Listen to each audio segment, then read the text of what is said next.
Yeah.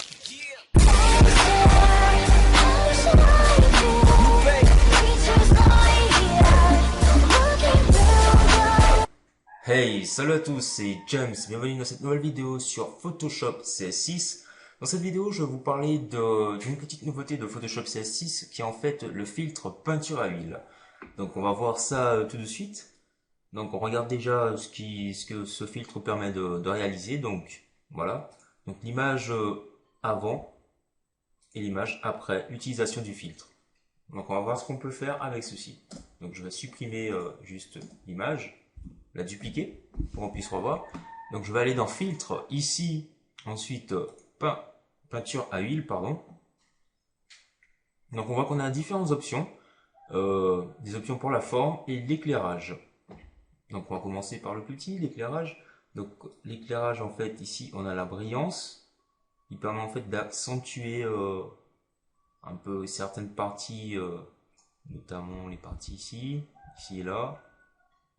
Il y a un peu de contraste ici, comme ceci. Donc la direction angulaire, c'est comme ça on l'indique, la disposition de la lumière. Donc on a la grosseur. J'avoue que pour la grosseur, j'ai pas trop bien compris, mais c'est à peu près ça joue un peu sur le flou, mais c'est léger. Je suis pas sûr en fait. C'est ouais voilà, c'est la grosseur du pinceau utilisé, on va dire.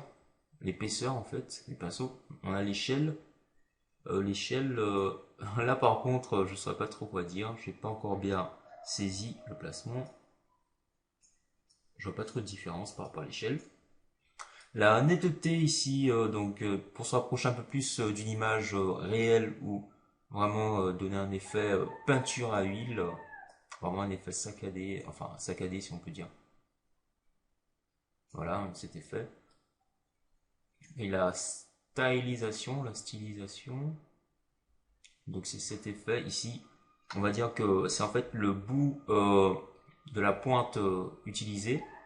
Donc on va vers une pointe plus fine pour plus de détails, vers une pointe plus large pour d'autres détails, comme ceci. Voilà. Donc ça donne à peu près ça. On n'a qu'à valider. Et ça nous donne ça. Donc sur notre modèle, par exemple sur cette image ici, qu'est-ce que ça donne? Ben, on va aller dans filtre, regarder, point de fuite, oula. Peinture à huile, et on va regarder ce que ça donne. Donc pour la brillance, pour les modèles, on réduit la brillance carrément. Ensuite, la grosseur, on joue plutôt sur la netteté et la stylisation. Donc voilà, à peu près ça, comme ça. Je trouve que c'est pas mal. Des petits réglages aléatoires en fonction du choix. Donc avant, après, voilà.